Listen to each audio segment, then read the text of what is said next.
बस ऐसा समझ लीजिए एक चुनौती हमेशा मेरे सामने होती है, क्योंकि वहाँ समंदर है और समंदर से मैं कितना कुछ ले सकता हूँ या निकाल सकता हूँ। वो ऑलरेडी इतना कुछ दे चुके हैं अलग अलग प्लेटफॉर्म्स के जरिए कि मैं नया क्या निकलवाऊँ, ये मेरे सामने चुनौती रहती है। और इस चुनौती को मैं हमेशा सहर्ष स्वीकार करता हूँ, क्योंकि ये बड़े आनंद का विषय होता है। मेरे साथ आचार्य प्रशांत मौजूद हैं। आचार्य जी, बहुत बहुत स्वागत है आपका। हमेशा ऊर्जा से भरने वाला होता है आपके साथ चर्चा करना। तो मेरे पास ढेर सारे सवाल हैं और निश्चित मानिए कि कुछ नई नई चीज़ें निकालने की कोशिश करूँगा। जरूर। स्वामी शरणानंद जी मानव सेवा संघ चलाते थे, बड़े अच्छे विचारक रहे एक समय के। उन्होंने एक बात कही थी, जीते जी मर जावे अमर पद पावे। और उनके गुरुजी ने उनको ये बात बताई थी। अब वो जीते जी मर जावे, कहते हैं मरने की बात कौन करना चाहेगा, लेकिन मरने का मतलब तो समझो। मतलब ये जीते जी मर, आपने जो बात कही, और इत्तेफाक से आपसे पिछली मुलाकात मुक्ति जो आपकी पुस्तक है, बहुत बढ़िया पुस्तक है, उसको अवश्य पढ़िएगा, उसी पर चर्चा हुई थी, तो ये विषय आया भी था। मुझे थोड़ा ये मरने की कला के बारे में भी बताइए। कितनी सुंदर बात है, और इस पर सब संतों ने बहुत बोला है कि मोहे मरण का चाव, मोहे मर, जिस मरने से जग डरे मेरो मन आनंद, कब मरे हो कब भेटे हो पूर्ण परमानंद। संतों ने तो खूब गाया है कि मरो है जोगी मरो, हाँ, मरो मरण है मीठा। मरने का अर्थ ये होता है, तुम जो अपने आप को बनाए बैठे हो वो है ही नहीं, ये जान लो। तो मरने का अर्थ है जानना। किसको जानना? कि तुम मृत को चेतन माने बैठे हो। मारना नहीं है, वो मृत है, वो जड़ है, पर तुम उसको चेतन माने बैठे हो। कैसे? मैं समझाता हूं। ये चाय है, इसको हम जड़ बोलेंगे सामान्य भाषा में। अब ये चाय है, कुछ भी और ऐसा पदार्थ हो सकता है जिसका मुझे बहुत लोभ है, बड़ी लत लगी हुई, आ सकते हैं। मैं जो कुछ भी कर रहा हूं, अगर वो इससे संचालित हो रहा है तो फिर जड़ता मेरे केंद्र में बैठी है ना। जड़ता। मैं जीवित कहां हूं? मैं जीवित कहां हूं? एक कठपुतली है, वो गति करती हमको दिखाई देती है, पर उसकी जो सारी गति है वो जिन धागों तारों से संचालित हो रही है वो प्राकृतिक संयोग के हैं। ये भूल जाइए कि ऊपर कोई बैठा हुआ है। जी। हम तो संयोगों पर चलते हैं। संयोग से जन्म होता है, संयोग से हम कहते हैं प्रेम हो गया, संयोग से हमारी राष्ट्रीयता आ जाती है, संयोग से लिंग आ जाता है, संयोग से मृत्यु भी हो जाती है, हम उसी से चलते हैं। तो अगर प्रकृति के संयोग हमारी पूरी जिंदगी चला रहे हैं तो उसमें चेतना कहाँ है? तुम तो पहले ही मृत हो। जीवित हम उसको माने ना जिसके पास निजता हो। जी। जिसके पास स्व जैसा कुछ हो, जिसको अंग्रेजी में कहेंगे जिसके पास एजेंसी हो, जिसके पास कुछ ऐसा हो जो स्वाधीन हो, सार्वभौम हो, सॉवरेन हो, संप्रभु हो। हमारे पास कोई संप्रभुता तो होती नहीं। हम यदि अपने किसी भी कर्म को या निर्णय को देखें तो वो तो दुनिया भर की ताकतों द्वारा संचालित होता है। मानने में हमारे गुरूर को ठेस लग सकती है, पर बात तो यही है। बात तो यही है। तो हम हैं ही नहीं, हम मृत हैं। ये शरीर भी जड़ है, हमारे विचार भी जड़ हैं, हमारी भावनाएं भी जड़ हैं, हमारे निर्णय भी जड़ हैं, हमारा प्रेम भी जड़ है, हमारी घृणा भी जड़ है।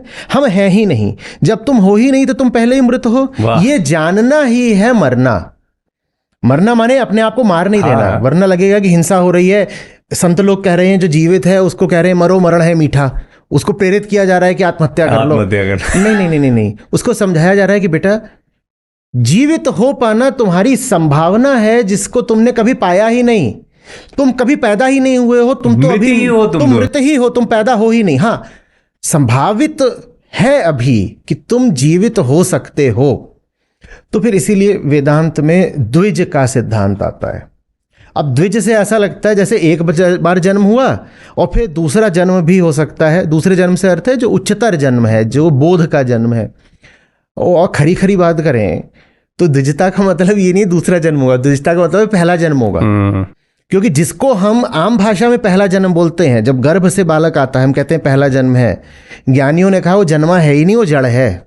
और जिसको हम आम आदमी का जीवन कहते हैं, ज्ञानी कहते हैं ये जिंदा नहीं है, ये कठपुतली है, ये पेड़ से टूटा हुआ पत्ता ऐसे ही बह रहा है, ये पानी पर बहता हुआ तिनका है, वो ऐसे ही बह रहा है, इसको तुम जिंदा क्यों बोल रहे हो? इसको तो स्थितियां कहीं भी ले जाती हैं, रुख हवाओं का जिधर है उधर के हम हैं, इसको जिंदा बोल क्यों रहे हो? लाश भी बह लेगी, लाश भी बहलेगी, तुम्हें भी परिस्थितियां बहाए लिए जा रही हैं। दुनिया ने जो चाहा तुमने किया, कभी शारीरिक संयोग हो गए, कभी कोई हार्मोनल उबाल आ गया, उसके तहत तुमने कुछ कर दिया, कभी तुम्हारे संस्कार तुम पर हावी हो गए, तुमने कुछ कर दिया, और संस्कार तुम्हारे नहीं है, वो भी जड़ता ही है, तो तुम हो ही नहीं। जिस दिन तुम में बोध उदित होने लगता है, उस दिन मानो कि क्रमशः अब तुम्हारा जन्म होने लग गया।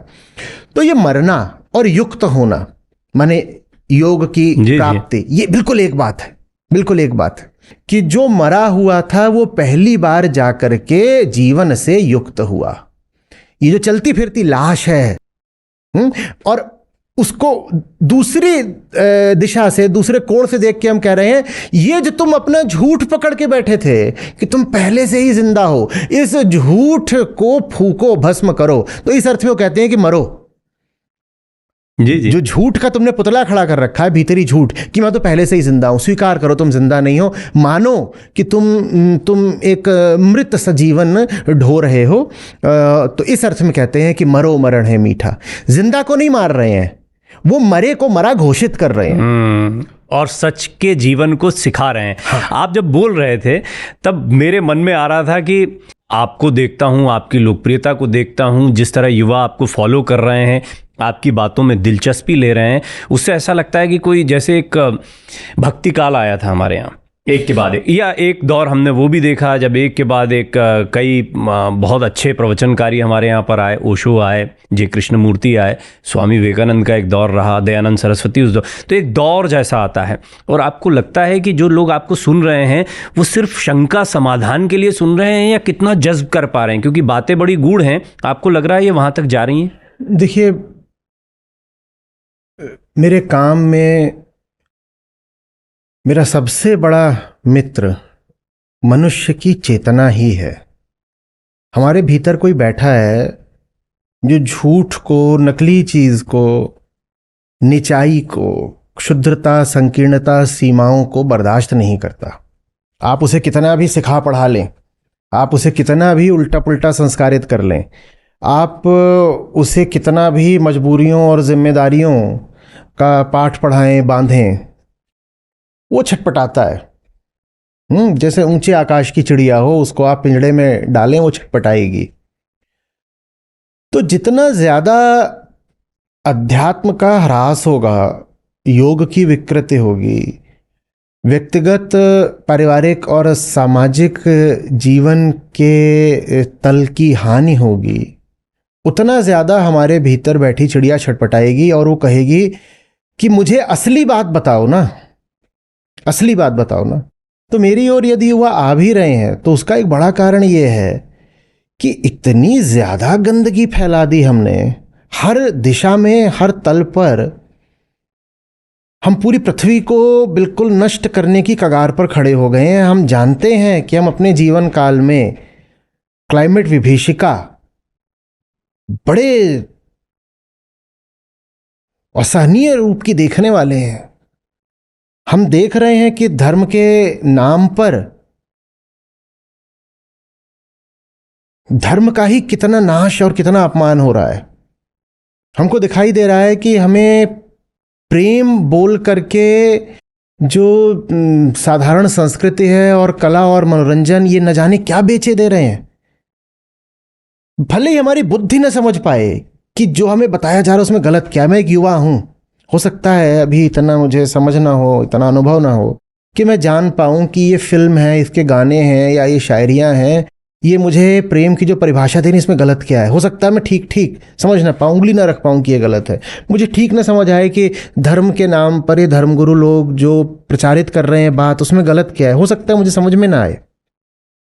मैं एक प्रोफेशनल हूं, मुझे बताया गया है कि करियर में आगे बढ़ो, ऐसे सफलता मिलनी है, ये करना है, यही जीवन का ध्येय है। मुझे हो सकता है समझ में ना आए कि इसमें गलत क्या है, पर भीतर कुछ होगा जो मानेगा नहीं। वो जो भीतर है ना, कोई उद्दंड जो मानता नहीं, वही दोस्त है मेरा। मैं उसी से बात करता हूं। मैं कहता हूं ये जो कुछ चल रहा है इससे सहमत हो तुम? वो कहता है जो भी चल रहा है हमें दिखाई नहीं पड़ रहा है इसमें गलत क्या है, पर कुछ तो गलत जरूर है। अगर ये ठीक होता तो हमें चैन होता, हमें चैन क्यों नहीं है? मैं कहता हूं आओ बात सुनो, तुम सुनो कि तुम्हें चैन देने हेतु जो आग्रही थे, आतुर थे, जिन्होंने सचमुच तुमसे प्रेम करा है, देखो उन्होंने तुम्हारे लिए क्या संदेश छोड़ा है। आओ मैं तुमको दार्शनिकों के पास लेकर के चलता हूँ, भारत के, चीन के, यूरोप के, मैं तुम्हें पूरी दुनिया में जो बोध साहित्य है उसकी ओर लेकर के चलता हूँ। और देखो कि आज तुम्हें जो परोसा जा रहा है वो सच नहीं है। और देखो कि तुम्हारे ऊपर कोई बाध्यता नहीं है कि तुम्हारे इर्द गिर्द जो माहौल है तुम उसी में बंधे रह जाओ।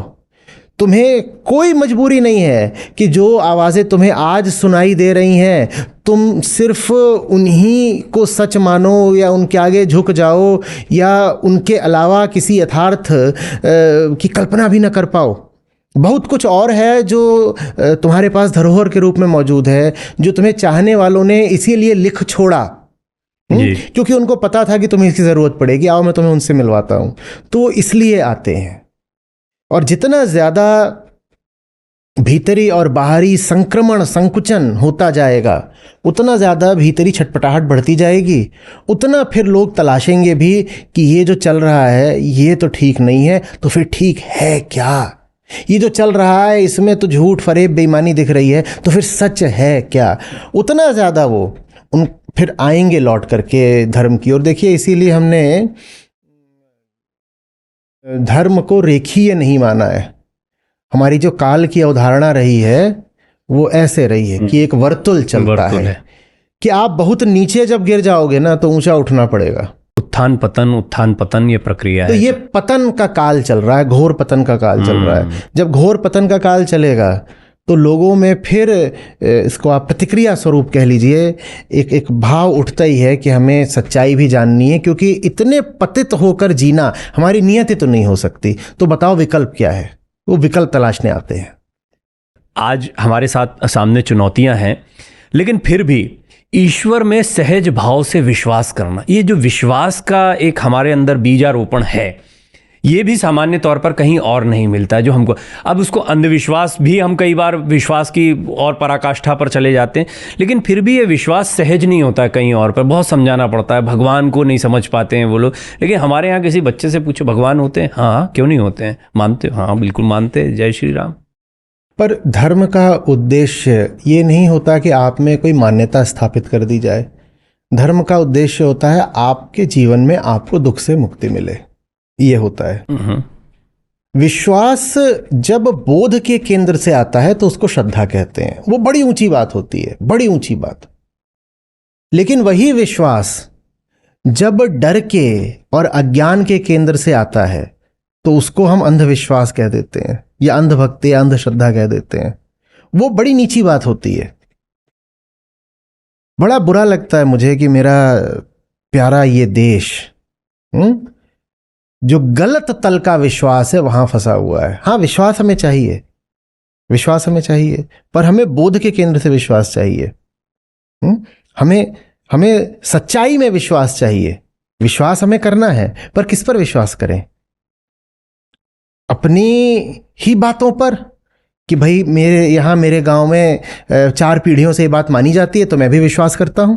हमारा विश्वास ऐसा हो, या हमारी अटूट श्रद्धा हो कि सत्यमेव जयते, सत्य के अलावा कहीं नहीं झुकूंगा, ये श्रद्धा है। निष्काम कर्म करूंगा, परिणाम चाहे जो आए, परिणाम की परवाह नहीं करूंगा, ये श्रद्धा है, ये विश्वास। तो विश्वास भी 2 तलों का होता है, क्योंकि हमारे भीतर 2 केंद्र होते हैं। एक जो गलत केंद्र है उससे विश्वास करोगे तो बहुत गिर जाओगे, गिरे से गिरे हो जाओगे।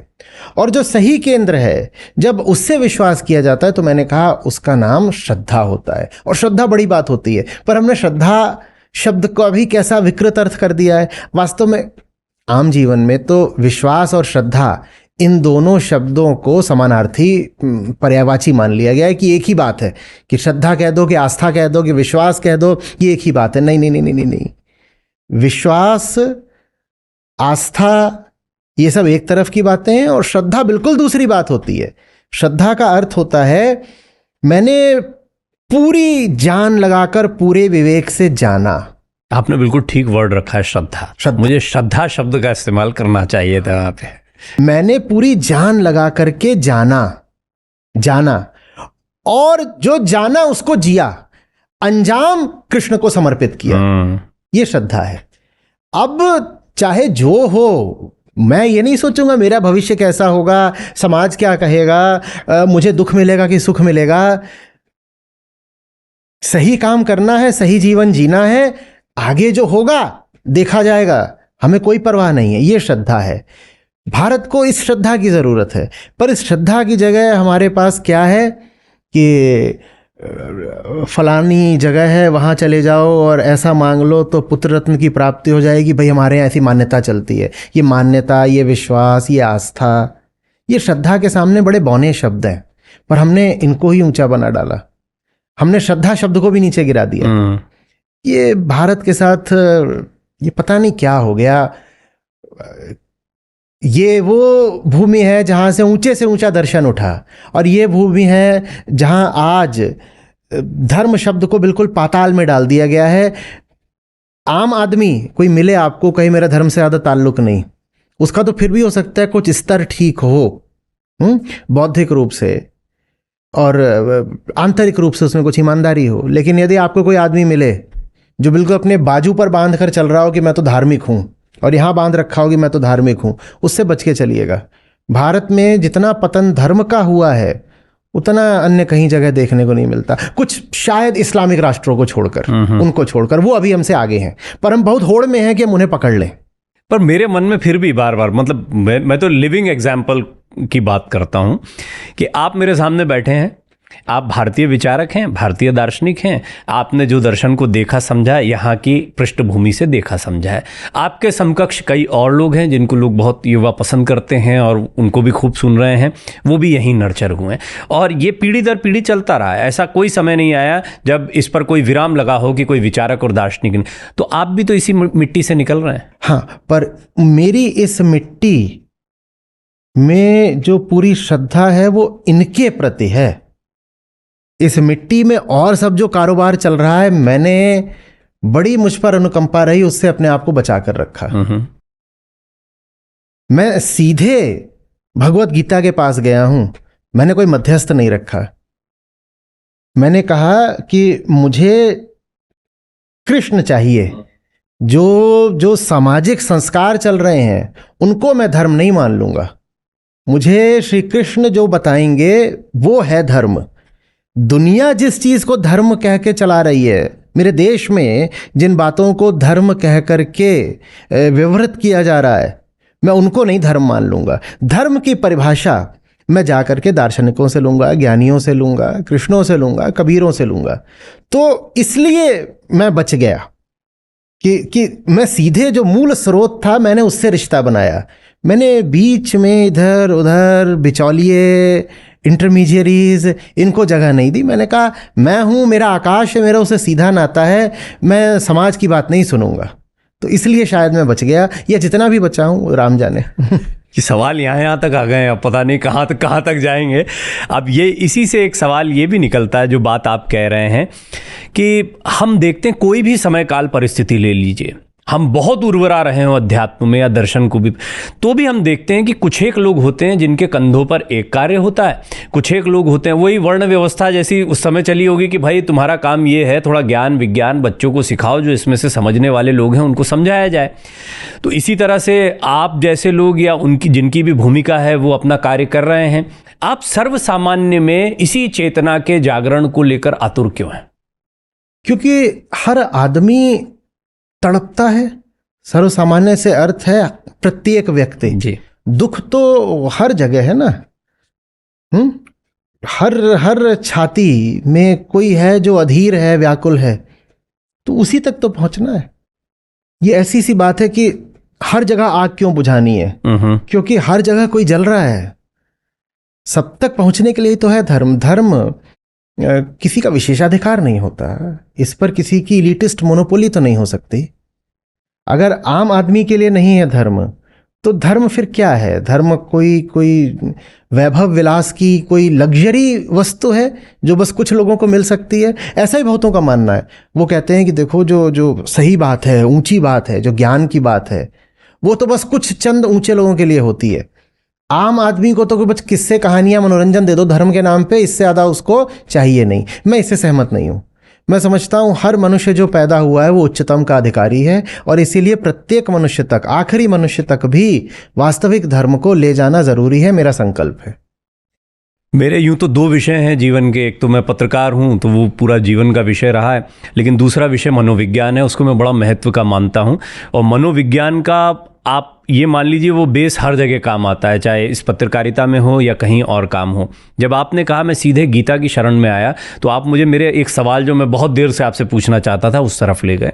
वो सवाल ये था कि ये बात सही है कि हमें मूल स्रोत की तरफ जाना चाहिए, और जब मैं साइकोलॉजी की, विशुद्ध मनोविज्ञान की, आधुनिक मनोविज्ञान की बात करता हूं तो भी मैं ये पाता हूं कि उपनिषदों को जब आप उठाकर देखते हैं तो विशुद्ध मनोविज्ञान की सुंदर पुस्तकें हैं जिसमें इतना गूढ़ ज्ञान भरा हुआ है, जिसको आधुनिक तरीके से, जैसे आज आप गीता को समझा रहे हैं, रखने की आवश्यकता है। इन प्रयासों में कहां कमी आप देखते हैं और क्या होना चाहिए? कैसे प्रयास? उनको इन चीजों को आज के दौर में, जैसे गीता को आप रख रहे हैं, उपनिषद या वेदांत को भी रखा जाए। देखिए, जितने भी धर्म ग्रंथ हैं वो किसी समय पर कहे गए थे कि सुने गए थे कि अवतरित हुए थे कि उतरे थे कि रिवील्ड हुए थे, जैसे भी आप बोलना चाहें, पर उनकी उत्पत्ति का या प्राकट्य का एक काल होता है, हम जानते हैं। भले ही हम उनको कह दें कि अनादि हैं, अपौरुषेय हैं, पर हम जानते हैं ऐतिहासिक दृष्टि से किसी समय पर उनका प्रादुर्भाव है, रचना है, अभ्युदय है, जो भी शब्द हम चाहें। तो उनमें भाषा और शैली और संदर्भ और पृष्ठभूमि और जो मुहावरा है वो उस काल का होता है, लेकिन उनका जो हृदय होता है, मर्म, वो कालातीत होता है। ये समझना बहुत जरूरी है कि सार सार को गही रहे, थोथा दे उड़ाए। जो सार है वो निश्चित रूप से काल निरपेक्ष है, अकाल है, लेकिन जो और बातें हैं उनमें बहुत सारी, वो तो व्यवहारिक बात है ना, कि वो उसी समय के हिसाब से बोली गई है, उसी समय के श्रोताओं के हिसाब से बातें बोली गई हैं, उस समय जो सामाजिक स्थितियां थीं उनको ध्यान में रखकर मुहावरा गढ़ा गया है, जिस तरीके से वो बात कही गई है। तो हम गलती ये कर देते हैं कि हमारे सामने कोई बात आती है, हम उसमें भेद नहीं कर पाते कि काल निरपेक्ष कितना है और काल सापेक्ष कितना है। और जो उसमें काल सापेक्ष होता है, जो बात आज बस ऐतिहासिक महत्व की रह गई है, हम उस बात को भी अपने श्रोताओं तक या पाठकों तक या जन सामान्य तक ऐसे परोसने की कोशिश करते हैं जैसे कि वो सेक्रेड हो, आज भी पवित्र हो। वो आज रोचक हो सकती है, वो ऐतिहासिक दृष्टि से महत्वपूर्ण हो सकती है, वो एकेडमिक दृष्टि से महत्वपूर्ण हो सकती है, लेकिन चूंकि वो कालातीत नहीं है, अतः उसे पवित्र यानी सेक्रेड नहीं कहा जा सकता। पवित्रता की कसौटी यही है कि जिसको काल छू न पाए सो पवित्र है, यही है। अब जो, जैसे मान लीजिए, जो एकदम सबसे पुराने उपनिषद हैं और बड़े, छांदोग्य, बृहदारण्यक, अब ये उपनिषद हैं पर संक्षिप्त नहीं है, जबकि उपनिषदों की खास बात जो होती है वो होती है उनकी संक्षिप्तता। अब उनमें बहुत कुछ ऐसा है, क्योंकि अब उपनिषद हैं, नए नए उभरने शुरू हुए हैं, ये वेदांत का भी आरंभ काल है, नए नए उभरने शुरू, उनमें काफी कुछ ऐसा है जो कि वेदांत के ही महावाक्यों से भी मेल न खाए। तो हमें उन बातों को थोड़ा अलग रख करके बताना पड़ेगा कि देखो, ग्रंथों का भी एक इवोल्यूशन होता है। बिल्कुल ठीक है, स्मृतियों के साथ भी यही हुआ है। हाँ, कि उनका भी एक क्रमिक विकास होता है, वो भी अपनी एक यात्रा पर होते हैं, इंक्लूजन भी हो रहे हैं बहुत सारे समय काल परिस्थिति के पर हम ऐसे कह देते हैं कि नहीं, वो जो पूरा ही पैकेज है वो डिवाइन है। वो पूरी बात ही सीधे सीधे ब्रह्मा के मुख से आई है, तो आप उसमें छेड़ो मत। मैं कह रहा हूं, समझो तो बात का मर्म निश्चित रूप से कालातीत है, पर बात जिनसे कही गई थी वो तो कालातीत नहीं थे ना। मान लीजिए आप गुरु हैं, मैं शिष्य हूं, आप मुझे कुछ कालातीत संदेश देना चाहते हैं, पर किस भाषा में देंगे? उस समय किन उदाहरणों से देंगे? किन कहानियों से देंगे जो मेरे तल की है? तो आपको बात अपने तल की कहनी है, लेकिन आपके पर मेरे तल की भाषा में। मैं क्या करता हूं कि वो जो आपके तल की बात है और मेरे तल के सरोकार है, उनको मिश्रित करके गटमट कर देता हूं और सोचता हूं कि ये जो पूरी ही बात है इसको दैवीय मानना है। नहीं नहीं नहीं, पूरी बात नहीं साहब, मर्म में जाइए, मर्म में जाइए कि दर्शन के मूल सिद्धांत क्या हैं, और फिर उसके बाद आपके सामने उस दर्शन से संबंधित हजारों श्लोक आ सकते हैं। उन मूल सिद्धांतों को आप कसौटी बना करके फिर उन श्लोकों को आप 2 हिस्सों में विभाजित कर सकते हैं। पुराणों के साथ यही तो हुआ जो आप कह रहे हो। बिल्कुल बिल्कुल, पुराणों के साथ तो और ज्यादा हुआ। और ज्यादा हुआ, और वहां बड़ा खतरा है, बहुत खतरा है। पंचतंत्र की कहानियां जैसा ही उनकी सीख को सब भूल गए। बहुत वास्तव में हिंदू धर्म की आज जो आप विकृति देख रहे हैं उसमें बहुत बड़ा कारण यही है कि हम पुराणों का कोई वेदांत सम्मत अर्थ कर ही नहीं पाए, हम कथाओं में ही उलझ कर रह गए। जबकि पुराण भी रचे इस दृष्टि से गए थे कि वेदांत की बात को जन साधारण तक पहुंचाया जा सके। ऐसे लोगों तक भी, कृषि प्रधान देश था और वर्ण व्यवस्था ऐसी थी कि बहुत लोग तो पढ़ने को ही नहीं पाते थे, तो उन तक कथाएं ही पहुंच सकती थी। पर उन कथाओं के द्वारा क्या पहुंचाना है उस तक? कोई अंधविश्वास, कोई झूठी बात, लिंग भेद, जाति भेद, ये सब उसमें स्थापित करना है, या जो अंतिम सत्य है कालातीत उसको किसी तरह उस तक पहुंचाना है? ये हम भूल ही गए, ये हम भूल ही गए। और आप देखें अगर तो जो एक आम धार्मिक हिंदू होता है उसका जो जीवन होता है वो चलता तो पौराणिक कथाओं पर ही है। जो पूरा वैष्णव धर्म है वो वास्तव में भागवत धर्म है, भागवत पुराण से संचालित है वो, लेकिन उसका हमें सही अर्थ करना नहीं आया। लोग यहां तक चलते हैं कि वो कहते हैं भागवत पुराण को पहले रखेंगे और इसकी जो मान्यताएं हैं उसके आधार पर गीता का अर्थ करेंगे।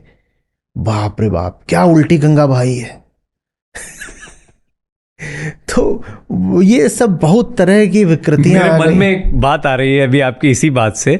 आपकी ये जो बेबाकी है और ये जो बोलते हैं, आप में बहुत सारे आलोचक और अप टू सम एक्सटेंट दुश्मन जैसा भी कह लो, क्योंकि आपके आलोचकों की भी, आपके प्रशंसक बहुत हैं ज़्यादा तादाद में, लेकिन आलोचकों की भी आपने कमी नहीं छोड़ी आपकी इसी बेबाकी की। तो उन लोगों के विषय में जो ये मानते हैं कि आपको छेड़छाड़ नहीं करना चाहिए, आप क्या बोलेंगे? मुझे इनको अपना चेहरा दिखाना है, मेरी जवाबदेही किसी आलोचक को नहीं है। मैं जिंदगी में कभी अपने आप को ऐसे बिंदु पर नहीं लाऊंगा कि मैं उनके सामने ना खड़ा हो पाऊं। आलोचक, निंदक, वो जाने, उनका मन जाने। कुछ तो आलोचक ऐसे भी थे जो पहले आलोचक थे, अब मेरे पास आ गए हैं। नहीं भी आएंगे, दुश्मनी कर लेंगे, वार कर लेंगे। हो सकता है कि अंदर ही अंदर सोच रहे होंगे बाहरी तौर तो ठीक है, बाहरी तौर पे कोई नुकसान भी कर लें, कर लो। नुकसान क्या होना है? जो बड़े से बड़ा नुकसान होता है, मृत्यु भी एक दिन सबको आ ही जाती है, तो उसमें मैं क्या अपने आप को बहुत बचाऊंगा। लेकिन मैं वो दिन नहीं आने दूंगा कि मैं इनके सामने ना खड़ा हो पाऊं। मेरी जवाबदेही इनको है।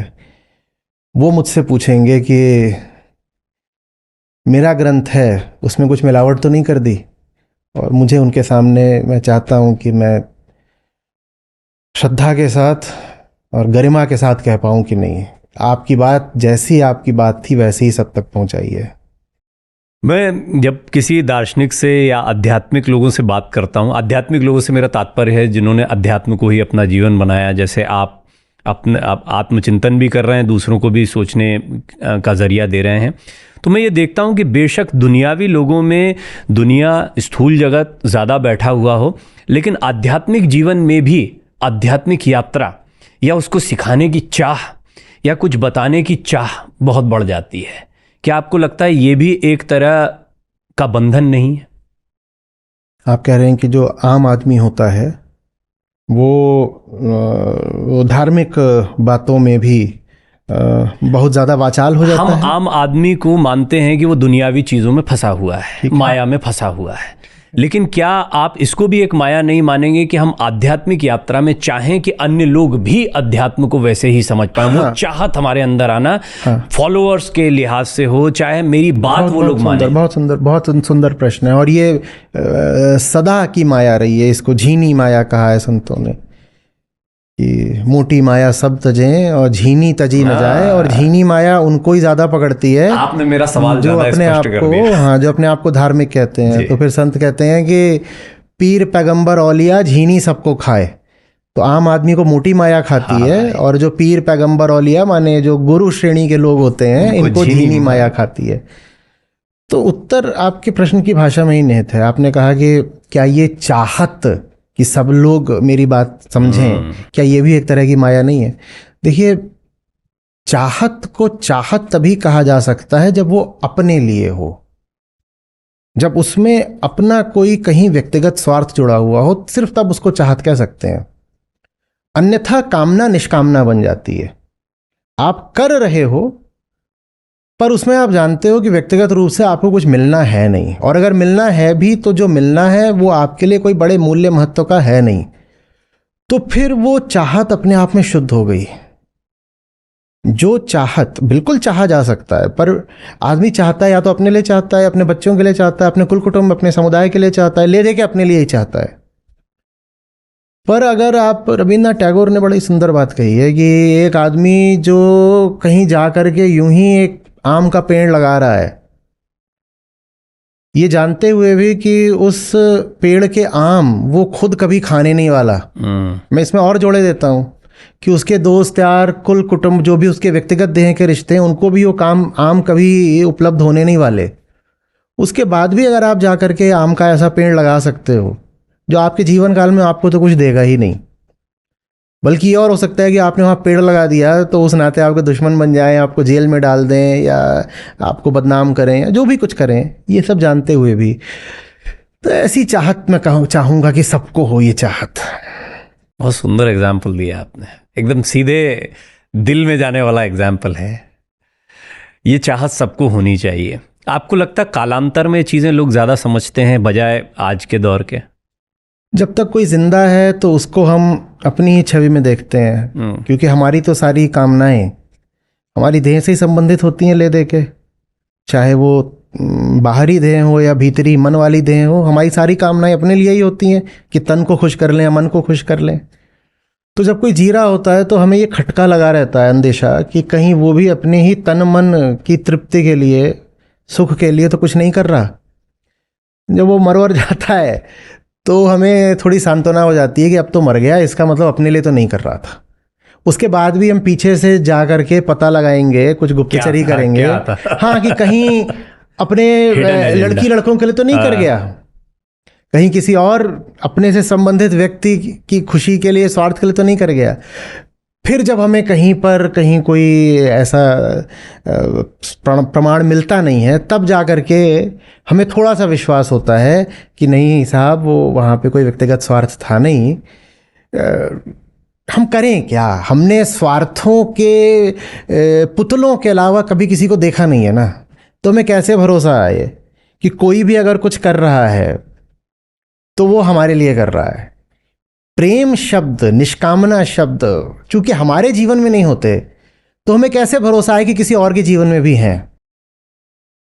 आपसे कोई बात करने आता है, आपकी पहली प्रवृत्ति, प्रतिक्रिया तो यही होगी कि ये कुछ लेने आ रहा है, कुछ लेने क्या आ रहा है। लेना देना, इसको मुझसे क्या मतलब है? कोई मतलब होगा उसका, मतलब ही है तभी मेरी ओर आ रहा है दुनिया सारी। तो अब मैं किसी का अगर पीछा करूं कि आओ आओ आओ, कुछ देखते हैं, दर्शन पढ़ते हैं, चर्चा करते हैं, गीता पर बात करते हैं, तो मैं समझता हूं उस बेचारे का दोष नहीं। अगर उसको ये लगता है कि मेरा स्वार्थ है इसलिए मैं उसके पीछे जा रहा हूं, ठीक।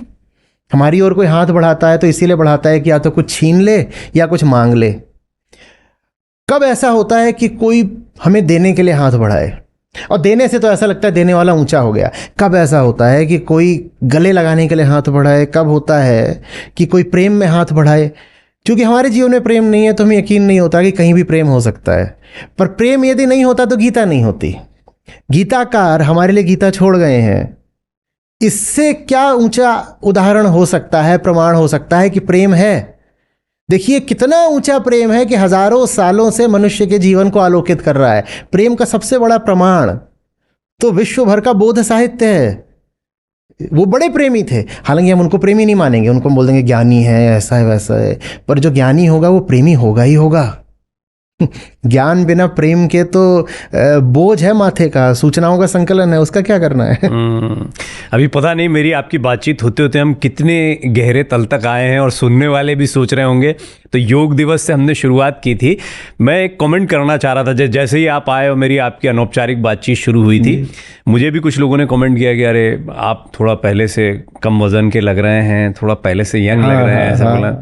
मैं यही कमेंट आपको करने वाला था कि आप मुझे फिट लग रहे हैं। उस समय कुछ स्वास्थ्य के भी इश्यूज चल रहे थे आपके, लेकिन अभी जब मैंने आपको देखा तो मैंने कहा ज़्यादा ओजस्वी लग रहे हैं, ये बोलने से हो गया या फिटनेस की। अभी ज़रा फिटनेस वाले पॉइंट पर आते हैं कि ये देह, हम देहातीत बातें तो बहुत कर रहे हैं, लेकिन देह कितनी महत्वपूर्ण है। और अगर आज आपको कोई योग करते हुए, व्यायाम करते हुए, सेहत बनाते हुए दिखाई देता तो उसका महत्व कैसे आंकते हैं आप? नहीं, महत्व तो निश्चित रूप से है, पर मुझे पता तो मुझे देह का करना क्या है। हाँ, देह तो उपकरण है मेरा, देह यंत्र है मेरा।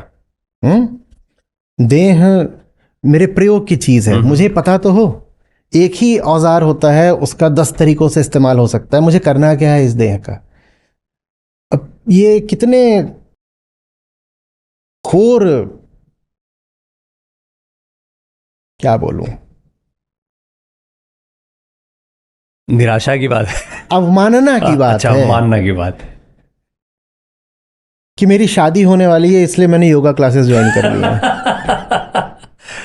हाँ हाँ हाँ, होता है बिल्कुल। योगेश्वर ने और महर्षि पतंजलि ने और बाद में भी हमने तो जितने भी रास्ते हो सकते हैं अहंकार को शुद्ध करने के लिए, हमने तो सब रास्तों को योग का रास्ता ही बोला है।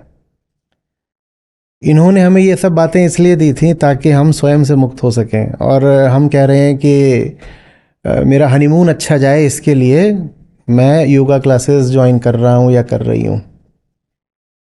तो देह बहुत अच्छी बात है, आप उसको बेहतर करें, पर पूछ तो लीजिए आप कौन हैं, अतः आप देह का उपयोग क्या करने वाले हैं। फिटनेस पर तो आतंकवादी भी ध्यान देते हैं, बहुत फिट होते हैं कि नहीं होते?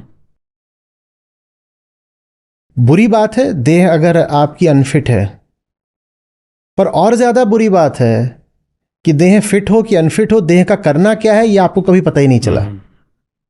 देह अपने आप में कोई चैतन्य चीज तो होती नहीं। आप तय करते हो कि देह का इस्तेमाल हो सकता है संसार को भोगने के लिए, देह का इस्तेमाल हो सकता है संसार को नष्ट करने के लिए, देह का इस्तेमाल हो सकता है अपनी वासनाएं पूरी करने के लिए। क्यों आपको देह अच्छी रखनी है, क्यों रखनी है? मैं अगर आपको पहले से थोड़ा ज़्यादा फिट लग रहा हूं तो उसका शायद कारण ये है कि अब जैसे जैसे हमारा गीता समाज, गीता आंदोलन आगे बढ़ रहा है, काम लगातार बढ़ता ही जा रहा है। आपके साथ मेरी जो बातचीत होनी थी आज विलंब से शुरू हुई, हमने बात करी जी कि कल रात पूरा जगने के बाद आज सुबह सुबह गाड़ी पर जब जा रहा था तब ये शिवा महाराज हैं, इनके साथ घंटे भर की हमने रिकॉर्डिंग करी। उसके बाद मैं सुबह सोया हूँ, फिर अभी दोपहर उठकर आपके पास आ गया। काम बढ़ता जा रहा है, काम बढ़ता जा रहा है, शुभ बात है, कोई शिकायत नहीं। लेकिन इस काम को संभालने के लिए ज़रूरी है कि मैं अपना दैहिक तल पर थोड़ा ख्याल रखूं। वो ख्याल मैं रख नहीं पा रहा हूं, मैं उस बात का दोषी हूं, लेकिन ज़रूरी है ख्याल रखा जाए। तो अपनी चीज़ नहीं है ना ये भी, ये समाज की धरोहर है, ये दुनिया के काम। करना क्या है इसका बस ये पता होना चाहिए, बाकी तो फिटनेस बहुत ज़रूरी है। लेकिन फिटनेस है और आतंकवादियों जैसी फिटनेस है कि आप उसका नकारात्मक इस्तेमाल कर रहे हैं तो ये तो खतरनाक है, घातक है फिर ऐसी फिटनेस। देखिए बहुत अजीब लगेगा सुनने में और बहुत खुरदुरा लगेगा कानों को, लेकिन पॉर्न स्टार्स भी बहुत फिट होते हैं। हमें अपने आप से पूछना पड़ेगा कि हम योग के नाम पर कर क्या रहे हैं। और मेरी बात, इस बात से बहुत लोग आहत हो गए होंगे, पर आहत यदि आप हो जाएं और उससे थोड़ा सा आपको सच को देखने की क्षमता मिले, क्योंकि आपकी झूठ की दीवार में दरार पड़े मेरे धक्के से, मैं ये चाहता हूं। झूठ की हमने बड़ी मोटी मोटी दीवारें बना रखी हैं, उसमें थोड़ी तो दरार पड़े, थोड़ी तो उसमें सच की रोशनी भीतर आए। मैं क्यों फिट होना चाहता हूं?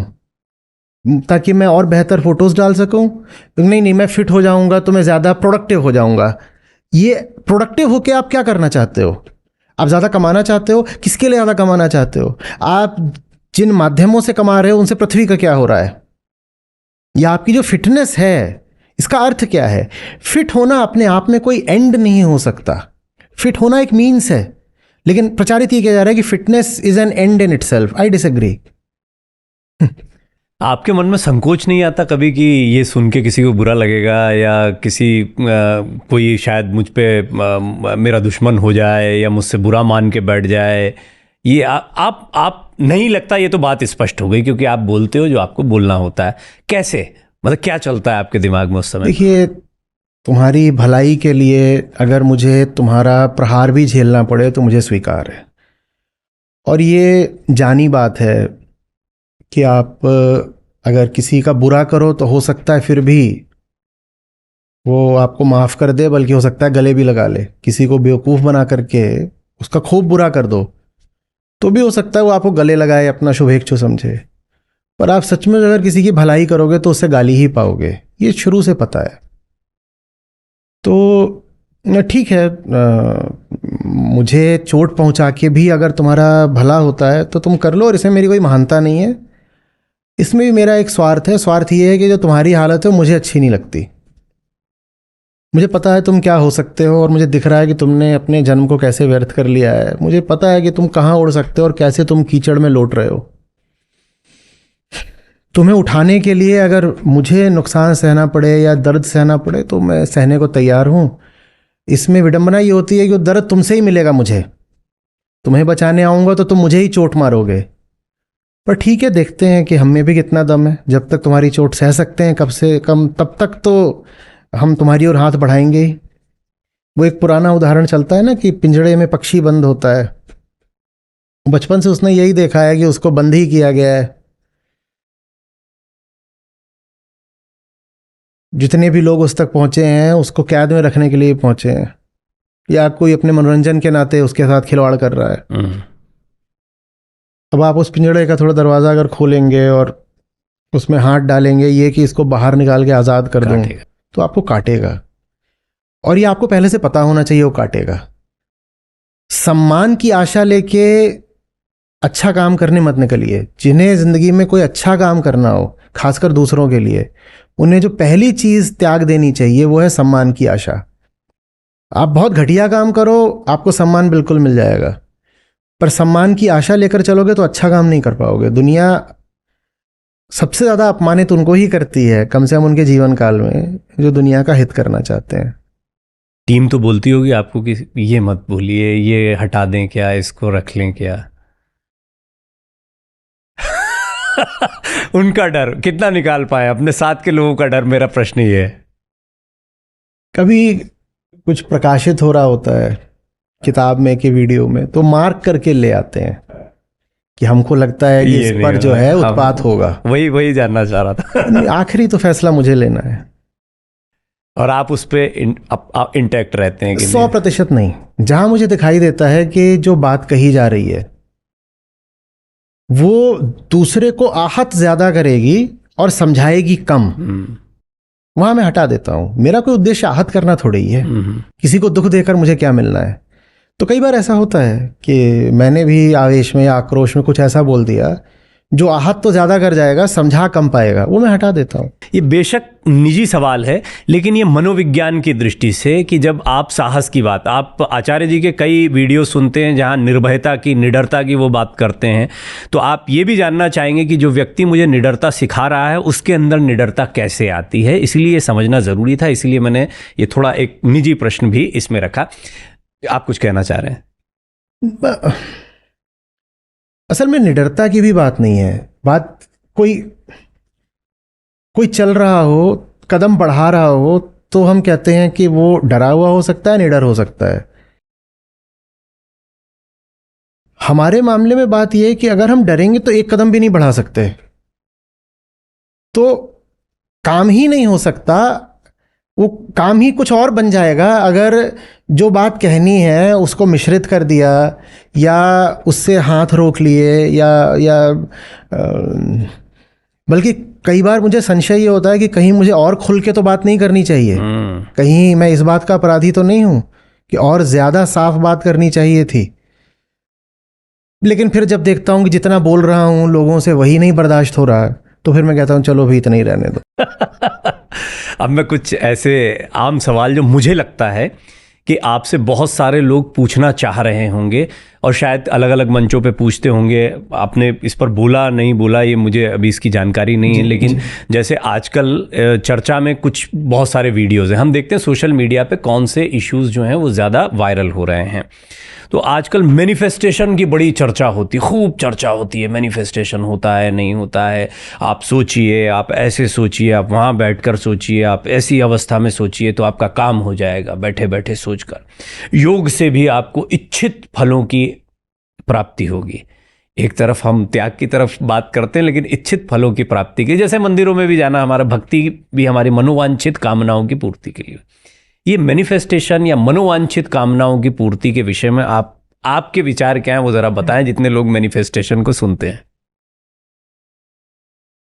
अब आप खुद ही ऐसा प्रश्न कर रहे हैं कि लोग उस पर चोट खाएं, बेचारे घायल हो जाएं। इसीलिए मैंने पहले पूछ लिया कि जो कहना है 100% वो कहूंगा भाई, जो भले का होगा।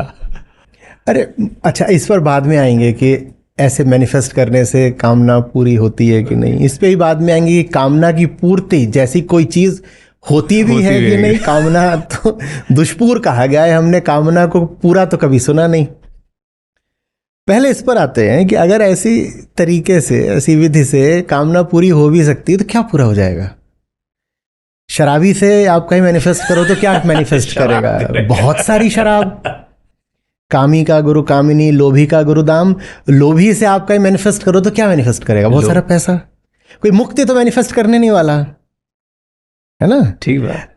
तो अगर ऐसा हो भी सकता है, पहले तो हो नहीं सकता, पर यदि हो भी सकता है तो बहुत खतरनाक बात है। हाँ।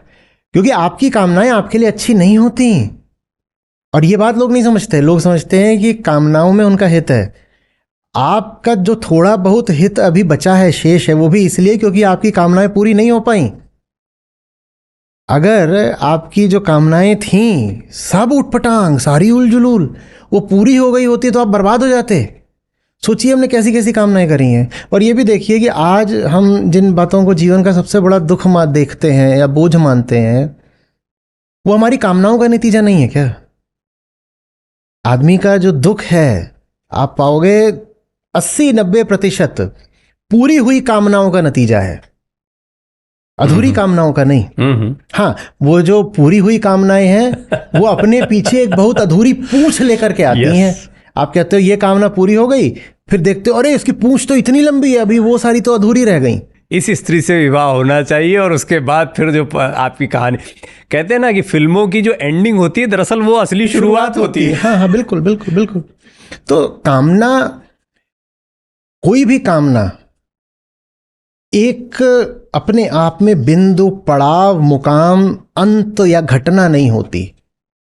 हर कामना एक श्रृंखला होती है जिसकी आपके पास एक कड़ी दिखाई देती है, आप उस एक कड़ी पर लट्टू हो आसक्त हो। वो जब आप उसको पा लेते हो तो आपको पता चलता है इसके पीछे तो ये इतनी लंबी जंजीर है, अब ये पूरी करिए तो वो भी सब पूरी करो, और वो ना पूरी करो तो जो पूरी करी तो मैं खा जाएगी। तो ये जो हमारी पूरी हुई तथाकथित कामनाएं हैं, पूर्ण कामनाएं, ये हमको खा जाती हैं। मैनिफेस्ट करके आपने कामना पूरी भी कर ली तो अपने आप को बर्बाद ही तो कर लिया। और ऐसे होता नहीं है कि आप यहां बैठे बैठे कुछ कहोगे कि मुझे ये चाहिए, मुझे ये चाहिए, और फिर जो कहते हैं the universe then plans to fulfill your desire or conspires to fulfill your desires। भाई यूनिवर्स में कोई चेतना नहीं है, और यूनिवर्स में कोई बाप नहीं बैठा हुआ है जो तुम्हारी कामनाएं पूरी करने के लिए आतुर हो। कोई नहीं बैठा हुआ है, कोई नहीं बैठा हुआ है। जो एकमात्र चैतन्य बिंदु है वो तुम्हारे भीतर है, वो यूनिवर्स में थोड़ी है। खुद कर सकते हो। जानने वालों ने समझाया है कि यूनिवर्स, सकल ब्रह्मांड, ये तो तुम्हारा प्रक्षेपण है। चैतन्य तुम हो, वो थोड़ी चैतन्य है। सामने तो वो सब दृश्य हैं जो तुम्हारे ही द्वारा रचित हैं, तो उनमें अपनी थोड़ी कोई चेतना है। चेतना तुम्हारे भीतर है। तो ऐसे थोड़ी है कि बाहर कोई बैठा हुआ है और तुम कामना या प्रार्थना कर रहे हो तो वो तुम्हारी कामनाएं या प्रार्थनाएं पूरी कर देगा, उत्तर देगा। कुछ ऐसा होने नहीं वाला है, और हो गया तो बड़ी खतरनाक बात है। अच्छा, तुलसीदास जी ने बड़े अच्छे से इसको जही के जही पर सत्य सने हूँ सोते ही मिली न कछु संदेह हूँ। जिसका जिस पे सत्य स्नेह है वो उसको मिल ही जाएगा, संदेह मत करो। हाँ। लेकिन वही बात है ना, जैसे इसी बात को और संतों ने इस तरह से कहा है कि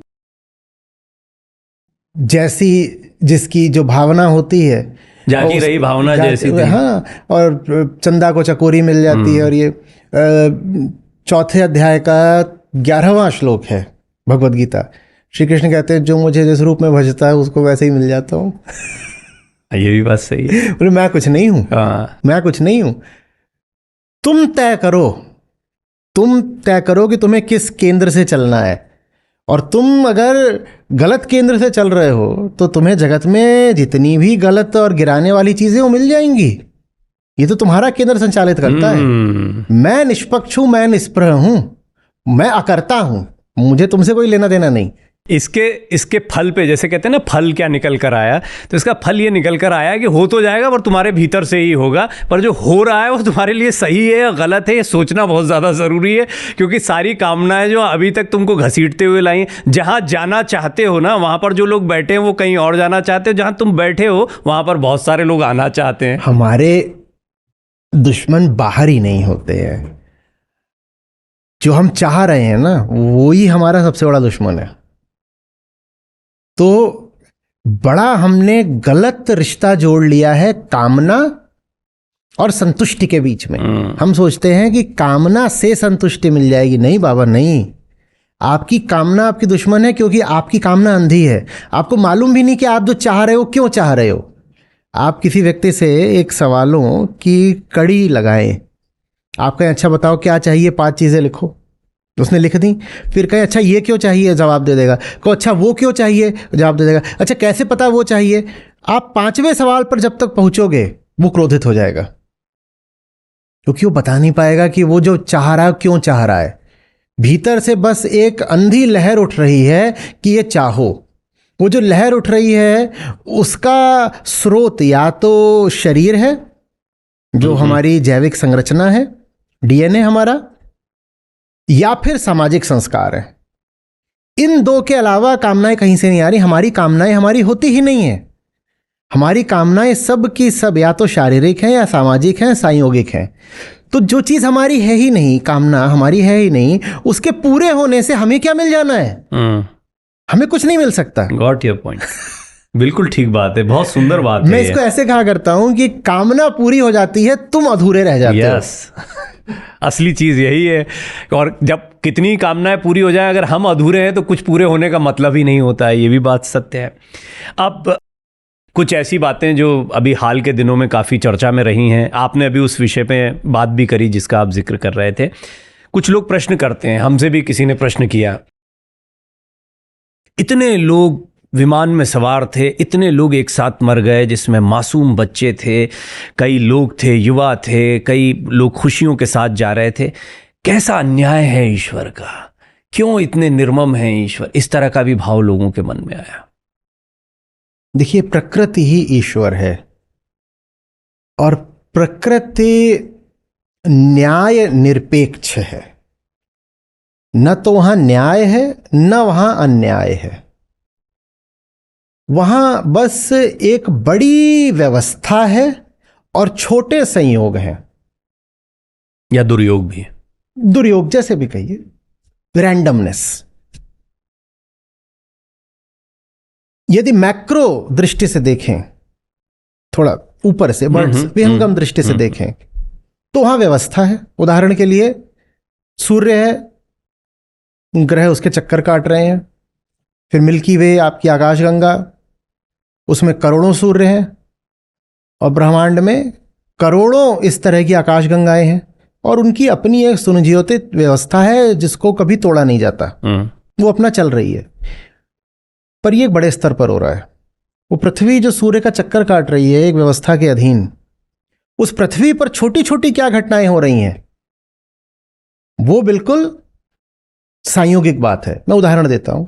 ये हमारे सामने पानी रखा है, ये चाय रखी है, हमें ये दिखाई दे रहा है कि ये स्थिर हैं, हमें ये दिखाई दे रहा है कि इनका जो तल है उसमें कोई लहर नहीं है। हमें ये भी दिखाई दे रहा है कि इनका एक विशिष्ट तापमान है। अब मजे की बात यह है कि इनके भीतर जो अणु परमाणु हैं, मॉलिक्यूल्स हैं, वो उस तापमान पर नहीं है जिस तापमान पर ये ओवरऑल एक मैक्रो एवरेज आपको इनका दिखाई दे रहा है। इसके भीतर जो छोटी छोटी घटनाएं घट रही हैं उनकी पूरी एक रेंज है। इसके भीतर ही मॉलिक्यूल्स हैं जो स्थिर नहीं है, उनकी बहुत तेज गति हो सकती है, 100 मीटर पर सेकंड। इसके भीतर मॉलिक्यूल 100 मीटर पर सेकंड से चल रहा है। हाँ बिल्कुल चल रहे हैं। 100 मीटर वाले भी हैं, 1000 मीटर पर सेकंड वाले भी हैं, शून्य वाले भी हैं, एक दिशा में 100 मीटर वाले हैं, दूसरी दिशा में 100 मीटर, माने दोनों की वेलोसिटी बिल्कुल अलग है। ये सब कुछ है, उनकी वेलोसिटीज अलग हैं, उनके टेम्परेचर्स अलग हैं। तो कुल मिलाकर मैक्रो तल पर तो हमको एक व्यवस्था दिखाई देगी, पर माइक्रो तल पर एक इंडिविजुअल मॉलिक्यूल के साथ जो हो रहा है वो रैंडम है, वो रैंडम है। तो हम इंडिविजुअल मॉलिक्यूल्स हैं, हमारे साथ जो हो रहा है वो वैसे ही रैंडम है जैसे कि एक व्यक्ति को हम मरा नहीं मान लेते अगर उसकी कुछ कोशिकाएं मर जाती हैं। आप कहिए कि ये तो बड़ा अन्याय है, मेरी कुछ कोशिकाएं मर गई, नहीं, वो चलता रहता है। वैसे ही ब्रह्मांड को फर्क नहीं पड़ता अगर कुछ लोग जीते हैं कि मर जाते हैं, आपको फर्क नहीं पड़ता ना, लगातार आपकी कोशिकाएं मर रही हैं, जन्म भी ले रही हैं आपके भीतर, कोई फर्क नहीं पड़ता। वैसे ही ब्रह्मांड है, उसमें लोग जी रहे हैं कि मर रहे हैं, ब्रह्मांड इन सब बातों से उदासीन है, उसे कोई फर्क नहीं पड़ता। प्रकृति में कोई न्याय व्यवस्था नहीं है। ये जो पूरी बात है कि ईश्वर न्याय करता है, मतलब किसी को फेवर कर देगा, किसी को अनफेवर करेगा, ऐसा कुछ नहीं होता है। कोई ये ना माने कि वो संयोगों से अछूता है। जन्म भी संयोग है, जीवन भी संयोग है, मृत्यु भी संयोग है। इस संयोग से पार जो है उसको अध्यात्म कहते हैं, उसे आत्मज्ञान कहते हैं। उसके अलावा कुछ नहीं है संयोग से गोल्स का क्या होगा? लोग बहुत सारी चीजें सोचकर चलते हैं। आपने जो बात बोली वो उस थ्योरी को बिल्कुल ही कि मतलब आप प्रयास कर रहे हैं, आपको प्रयास करके ये मिल जाएगा, और अगर संयोग से, मुझे याद है आपकी मेरी संयोग पर बात हो चुकी है, आप उसको स्वीकार भी करते हैं, लेकिन वो लोग जो बहुत सोच कर चल रहे हैं कि प्लान करेंगे, ये करेंगे, कंसिस्टेंट रहेंगे तो ये हासिल करेंगे, वो क्या होगा? उस चीज के लिए प्लान करो जिसमें जो हासिल होने वाला है वो बिल्कुल अनुपयोगी, अप्रासंगिक हो जाए। बना लो योजना, पर योजना के परिणाम की योजना मत बनाना। आप बात समझ रहे हैं? हम योजनाएं नहीं बनाते, हम क्या हासिल होने वाला है, परिणामों पर लार टपकाते हैं। हासिल क्या होने वाला? अब पैदा हुए हो, कुछ करना है, उसके लिए योजना बनानी है, बना लो। सही काम के लिए योजना की आवश्यकता है, बिल्कुल योजना बनाओ, पर उसके परिणाम से आसक्त मत हो जाना। ये मत कहना अब उसका ये परिणाम आएगा फिर मुझे खुशी होगी, नहीं। उस योजना को कार्यान्वित करने में आनंद है। योजना का परिणाम जो आया, हम उसके प्रति उदासीन हो जाएंगे, हमें नहीं पता कि उस योजना से क्या होना है। कर्मण्यवादी कारक तो आप बताते ही। बस तो पैदा हो तो कर्म तो होगा, गति तो होती रहेगी। प्रकृति में सब कुछ गतिशील है। आपको भी कर्म करने हैं, कर्म करने के लिए मनुष्य हो तो योजनाएं भी बनाओगे। फ्लाईओवर बिना योजना के, बिना नक्शे के तो बनेगा नहीं, घर भी नहीं बनेगा। आप कहीं पहुंचना है तो उसके लिए भी कुछ योजना तो बनाओगे ही। ठीक है, बना लो योजना, पर यह मत सोच लेना कि कहीं पहुंचने के फल स्वरूप तुम्हें ऐसी ऐसी प्राप्तियां हो जाएंगी। जो प्राप्ति चाहिए वो अपने भीतर पहले से ही होनी चाहिए। हम गीता समाज में कहा करते हैं ऐसे, जब हमें दिखाई देता है कि बड़ी अड़चनें आ रही हैं, लोग रोक रहे हैं, जैसा आपने कहा विरोधी दुश्मन ये भी खड़े हो रहे हैं, तो वो एक तरह का उद्घोष है। ऐसे कहते हैं, ये हमें मंजिल पर पहुंचने से रोकेंगे कैसे? हमने यात्रा ही मंजिल से शुरू की है। तुम सोच रहे हो कि हमारी यात्रा के अंत में मंजिल है, नहीं नहीं नहीं, मंजिल पे पहुंच के यात्रा शुरू। हमने मंजिल से यात्रा शुरू करी, तुम मुझे मंजिल पर पहुंचने से रोक कैसे लोगे? तो योजना बना लो, पर योजना की मंजिल पर तुम्हें पहले ही आरूढ़ होना चाहिए। उसी को फिर योगेश्वर कहते हैं कि वो योगारूढ़ है। योगारूढ़ होकर के, युक्त होकर के फिर आगे जीवन का खेल खेलो। योजना बनाओ, संघर्ष करो, जीतने के प्रयास करो। प्रयास कर रहे हो जीतने का, पर जीते पहले से रहो। हम पहले ही भीतर जीते हुए हैं, अब जीत गए तो भी जीते हुए हैं, और हार गए तो भी जीते हुए। तो याद रखो, परिणाम संयोगों के अधीन है। जो परिणाम से आसक्त हुआ वो जगत के नियम को समझ ही नहीं रहा है, बिल्कुल नहीं समझ रहा है। किसी की विमान दुर्घटना में मृत्यु हो गई, वो कोई पापी नहीं था, ये कोई उसके पिछले जन्मों का कर्मदंड नहीं था, प्रारब्ध ये कोई प्रारब्ध भी नहीं था, ये संयोग है। क्यों बेचारे किसी की मृत्यु हो गई है तो उस पर अनावश्यक आक्षेप कर रहे हो? बहुत इस तरह का आ रहा है, रील्स आ रही है, मैं देखता हूँ, बुरा लगता है। कहते हैं कि ये इनके कर्मफल थे, अब ये कट गए। कोई बोलता है ये प्रारब्ध था, कोई कुछ कहता है, कोई कुछ कहता है, कोई उसमें अंक ज्योतिष लगा रहा है, कोई कुछ कर रहा है, कुछ कर, अरे कुछ नहीं है बाबा, संयोग है, संयोग है। और इस तरह के संयोगों के लिए मनुष्य को सदा तैयार रहना चाहिए। अष्टावक्र गीता में मुनि अष्टावक्र कहते हैं, बोधपूर्वक जीऊंगा, चाहे आज मृत्यु हो जाए तो भी स्वीकार है, और बोधपूर्वक जीते जीते अगर 1000 वर्ष का जीवन मिल जाए तो भी स्वीकार है। अच्छा, मुझे बहुत अच्छी इसलिए लगती है क्योंकि शुरू से आखिर तक आपको यही बात बार बार मिलेगी।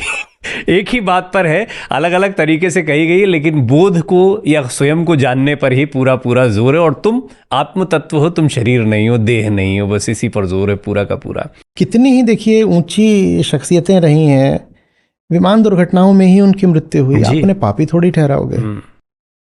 मेरे पिताजी आदर्श मानते थे, क्योंकि फिजिक्स के ही क्षेत्र से थे, होमी जहांगीर बाबा जी, को। होमी जहांगीर बाबा साहब, विमान दुर्घटना में उनकी एल्प्स पहाड़ियों पर मृत्यु हो गई। तो वो कोई ऐसा थोड़ी है कि किसी ने रच रखा था कि इनको यहाँ पर आकर के मरना है, ऐसा कुछ नहीं है। इस तरह की चीज़ के लिए मनुष्य को हमेशा तैयार रहना चाहिए। जन्म भी तुम्हारा संयोग से ही हुआ है और मृत्यु भी तुम्हारी संयोग से हो सकती है। उसके बीच में जो कुछ है, बस वो संयोग ना हो। बाहर तो संयोगों का खेल चलेगा ही चलेगा, तुम्हारे भीतर संयोग ना बैठ जाए। तुम्हारे भीतर योग हो, संयोग नहीं। बाहर संयोग और भीतर योग। ये बात की जो आपने एक बात कही कि मैंने बहुत सारी रील्स देखी, बहुत सारे लोग बहुत सारी चीज़ें कह रहे हैं, उनके अपने फॉलोअर्स हैं, उनको भी लोग पसंद करते हैं, उनको भी कंज्यूम करते हैं, और तभी कंज्यूम करते होंगे जब उनको समझ में आता होगा कि हाँ ये बात थोड़ा सा हमको जच रही है, या हो सकता है उनके मिजाज से मिलती हुई बात हो। अब ये कैसे तय होगा कि अभी कोई सुनने वाला बोले कि नहीं मुझे वो ज़्यादा ठीक लगते हैं कि ये ज़्यादा ठीक लगते हैं, या फिर मैं ये कैसे कहूँ कि मैं जो कह रहा हूँ वो मैं ठीक कह रहा हूँ, बाकी गलत कह रहे हैं? 2 पैमाने होते हैं। पहला ये कि प्रकृति, हमने अभी कहा कि मैक्रो तल पर, एक वैश्विक तल पर कुछ नियमों पर चलती है, और प्रकृति अपने नियम किसी के लिए नहीं बदलती, किसी के लिए नहीं बदलती। महात्मा बुद्ध ने भी कुछ खा लिया था विषाक्त, मृत्यु हो गई, प्रकृति ने नियम नहीं बदल दिए। आपने कृष्णमूर्ति जी की बात करी, रमण महर्षि, रामकृष्ण परमहंस, सब की मृत्यु कैंसर से हुई, प्रकृति ने नियम नहीं बदले। स्वामी विवेकानंद 40 साल और जी जाते तो भारत का बड़ा भला होता। रजनीश 58 में मर गए। बिल्कुल। लेकिन आदि शंकराचार्य हों कि स्वामी विवेकानंद, ये मेरे बड़े दिल का सवाल है कि सारे आध्यात्मिक लोग हैं या चिंतक जो हैं वो कम उम्र में या बीमारियों से क्यों चले जी नहीं पाए। पश्चिम की ओर देखें तो जीसस कितने दिन जिए। प्रकृति किसी के लिए अपवाद नहीं करती, किसी के लिए नहीं करती। ऐसा नहीं होने वाला है कि स्वामी विवेकानंद हैं तो प्रकृति कहे कि थोड़ी इनको मोहलत दे दो, जैसे भारत में होता है ना, हर चीज में एक्सटेंशन दे दो, है ना। बड़ा काम का आदमी है, काम का आदमी है, इसका तो एक साल के लिए तो इसको थोड़ा सा रियायत दे देनी चाहिए। प्रकृति किसी के लिए कोई अपवाद नहीं रखती। ग्रेस मार्क्स जैसी कोई चीज वहां नहीं है, वहां कोई मार्किंग भी नहीं है, वहां तो संयोग है, क्या चलेगा क्या नहीं चलेगा। तो जहां कहीं भी आप पाएं, मैंने कहा 2 कसौटियां हैं। पहली ये कि जहां कहीं भी आप पाएं कि विज्ञान की उपेक्षा या अपमान हो रहा है, वहां जान लीजिएगा कि मामला फर्जी है। क्योंकि विज्ञान अध्यात्म के ही अंतर्गत आता है। अध्यात्म में सारा ज्ञान समाहित होता है, बाहरी भी और भीतरी भी। अविद्या भी और विद्या भी। तो विज्ञान भी आप कह सकते हो एक तरह से अध्यात्म की शाखा है। यानी जो विज्ञान का अपमान कर रहा है वो अध्यात्म का अपमान कर रहा है। तो कोई भी गुरु हो या जो भी हो, अगर वो ऐसी बातें कह रहा है जो विज्ञान की कसौटी पर खरी नहीं उतरती, जो प्रकृति के नियमों का उल्लंघन करती हैं, उसको तुरंत वहीं पर नकार दीजिए। गलत बात कह रहे हो तुम, ऐसा नहीं है, ऐसा नहीं है। ये पहली बात हो गई, ये पहली कसौटी। दूसरी कसौटी भीतरी है। विज्ञान बाहरी कसौटी है, दूसरी भीतरी है। आपको जो भी बात बताई जा रही है उससे आपके भ्रम कटे क्या? आपके डर मिटे क्या? आप एक ताजी दृष्टि से दुनिया को देख पाए क्या? सच्चाई की पहचान यह है कि वो आपको कुछ दे के नहीं जाती, आपसे छीन कर जाती है। आपका वजन कुछ कम हुआ क्या भीतरी? मान्यताओं का जो आप बोझ ले रहे थे वो हटी, या जिनको आप अपना गाइड या गुरु मान रहे हो उन्होंने आपको 5 और नई मान्यताएं दे दी? ये दूसरी कसौटी है। दोनों ही कसौटियों में विधि जिज्ञासा है। प्रश्न पूछना पड़ेगा कि ये जो बात बताई जा रही है इसका साहब कोई वैज्ञानिक आधार है? और प्रश्न पूछना पड़ेगा अपने आप से कि जो मेरी मान्यताएं थी जिनको मैं ढो रहा था, उन मान्यताओं का बोझ कम हुआ है या और बढ़ गई 2-4? कि बेटा ऐसा मानो, ये करने से ये हो जाएगा। और मैं पूछूं कि बाबा जी ऐसा कैसे हो जाएगा, तो क्रोधित हो जाते हैं, बताते नहीं, कहते हैं बहुत बहस करता है। जहां कहीं भी बहस पर पाबंदी हो, चाहे आप बाहरी दुनिया के बाबत सवाल पूछें, चाहे आप भीतरी दुनिया के विषय में सवाल पूछें, और आपकी जिज्ञासा पर अंकुश लगाया जाए, जान लीजिए कि बहुत गड़बड़ चल रहा है। जहां कहीं भी आपसे कहा जाए कि बस मान लो, चुपचाप सुन लो, बस सुन लो, मान लो, क्योंकि हमने कहा है, क्योंकि हमारा विशेषाधिकार है, क्योंकि हम ईश्वरीय दूत हैं, क्योंकि हमारे पास खास अथॉरिटी है, वहीं पर जान लेना कि मामला बहुत गड़बड़ है। और जहां कहीं भी एक संवाद हो सके, एक चर्चा हो सके, एक डायलेक्टिकल कन्वर्सेशन हो सके, आदान प्रदान हो सके, शास्त्रार्थ की तो परंपरा ही, शास्त्रार्थ हो सके, जहां चलिए शास्त्रार्थ में तो फिर भी भाव ये आता है कि मैं चुनौती दे रहा हूं, जीत हार का। आप किसी के सामने बैठे हैं उसको शिक्षक मान करके, वो शिक्षक इतना तो करे कि आपको बार बार प्रेरित करे कि सवाल तो पूछो। ऐसे कैसे तुमने कह दिया कि तुम्हें आ गया समझ में, हमें दिख रहा है तुम्हें समझ में नहीं आया, हमें दिख रहा है समझ में नहीं आया। और जहां कहीं पर शिक्षक कहे कि तुम्हें बात माननी पड़ेगी क्योंकि हमने कही है, जहां कहीं शिक्षक कहे कि देखो ये बात तो भीतरी अनुभव की है और ये अनुभव उनको ही होंगे जो मुझ में विश्वास रखें, जहां जांचा ही ना जा सके वहां जान लेना की बात गड़बड़ है। क्योंकि गुरुदेव कह रहे हैं कि ये बात तो देखो जांची नहीं जा सकती, ये बात तो बस मानी जा सकती है, जान लेना की बात गड़बड़ है। तो कसौटियां दोनों दिशाओं में होती हैं, बाहरी दिशा में भी। कहीं पर भी आप विज्ञान विरुद्ध बात होते देखें वो बात आध्यात्मिक भी नहीं होगी, क्योंकि विज्ञान भी अध्यात्म का ही बच्चा है। अध्यात्म माने जानना। विज्ञान भी जानता है, बस विज्ञान बस बाहरी दुनिया को जानने की कोशिश करता है। अध्यात्म कहता है बाहरी दुनिया भी जाननी है, अविद्या की उपनिषद कहते हैं, और भीतरी दुनिया भी जाननी है, वो विद्या है। तो विज्ञान का अनादर करने वाला आध्यात्मिक नहीं हो सकता, विज्ञान की उपेक्षा करने वाला भी आध्यात्मिक नहीं हो सकता। जिसको विज्ञान के सरोकारों से कोई लेना देना नहीं, उदाहरण के लिए क्लाइमेट चेंज आज की सबसे बड़ी विभीषिका है, और आप कहीं जा रहे हैं जहां क्लाइमेट चेंज के प्रति सर्वथा उदासीनता, कह रहे हैं क्लाइमेट चेंज का क्या लेना देना है, ईश्वर है, बस ईश्वर को जपो, तो जान लीजिएगा यह मामला गड़बड़ है। और जहां कहीं भीतरी प्रश्न भी आप नहीं पूछ पा रहे, न पूछने की आज़ादी है, और प्रश्न पूछ रहे हैं तो कोई उत्तर मिल नहीं रहा, तो मान लीजिएगा वहां भी मामला गड़बड़ है। मान्यताएं घटनी चाहिए, भ्रम घटने चाहिए, डर घटना चाहिए। ये काम अगर हो रहे हैं तो जानिए कि आध्यात्मिक प्रगति हो रही है। आप में लोग बहुत रजनीश की झलक को भी देखते हैं। श्रोताओं को अपने कैसे समझना है, और जो आपका श्रोता वर्ग है उसके मनोविज्ञान में बैठकर कैसे उनको बांधे रखना है, ये आपको आचार्य रजनीश में मिलेगा। जो वक्तृत्व कला है और जटिल सिद्धांतों को भी कहानियों बल्कि कई बार चुटकुलों के माध्यम से संप्रेषित कर देने का जो हुनर है वो आपको वहाँ मिलेगा। अभी मैं सच बता रहा हूँ, जितना खाली हुआ है उतना और भरा हुआ है। लेकिन मैं अपने साथी जो सामने खड़े हुए हैं ना उनकी, लेकिन ये सूची पूरी नहीं है। अच्छा, और भी अभी मैं सिर्फ अभी पिछले 100-150 सालों की बात कर रहा हूँ। और भी बहुत लोग रहे हैं जिनको मैंने भी पढ़ा है, जाना है, जिनको पढ़ा जा सकता है। और मैं कोई उद्देश्य लेके थोड़ी ही चलता हूँ कि किसी को बुरा लगे। अब लोगों ने अपने आप को इतना असुरक्षित, इतना वल्नरेबल, छुई मुई सा बना रखा है कि सच उनको थोड़ा भी छूता है तो उनको बुरा लग जाता है। तो मैं बड़ा उसमें असहाय हो जाता हूँ, मैं क्या करूँ।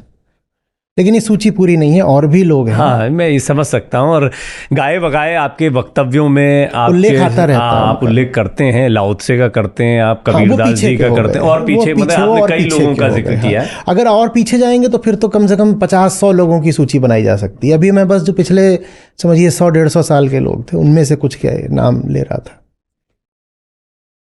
ठीक है, ये लंबी सूची हो जाएगी, मैं बात समझ गया। चर्चा और हो सकती है। सच पूछिए तो एक तो आपके पास बैठने का सौभाग्य और आपसे पूछते रहें एक्सक्लूसिवली सवाल, इसका सौभाग्य ये इजाज़त नहीं देता कि सवालों को विराम दिया जाए। लेकिन आगे के लिए छोड़ देते हैं। आपका व्यस्त समय, मैं जानता हूँ आपका एक सेशन भी है, उसके लिए भी आपको अब कई स्टूडेंट्स आपके या आपके फॉलोअर्स वेट कर रहे होंगे। बहुत बहुत आपका धन्यवाद। आपका आभार। और आपसे जितनी बार चर्चा होती है उतनी बार मुझे समय का पता नहीं चलता। अभी आपने मुझे भी एहसास कराया समय का। बहुत बहुत धन्यवाद आपका। तो आप सबका भी बहुत बहुत धन्यवाद हमारे साथ इस चर्चा में जुड़े रहने के लिए। नमस्कार।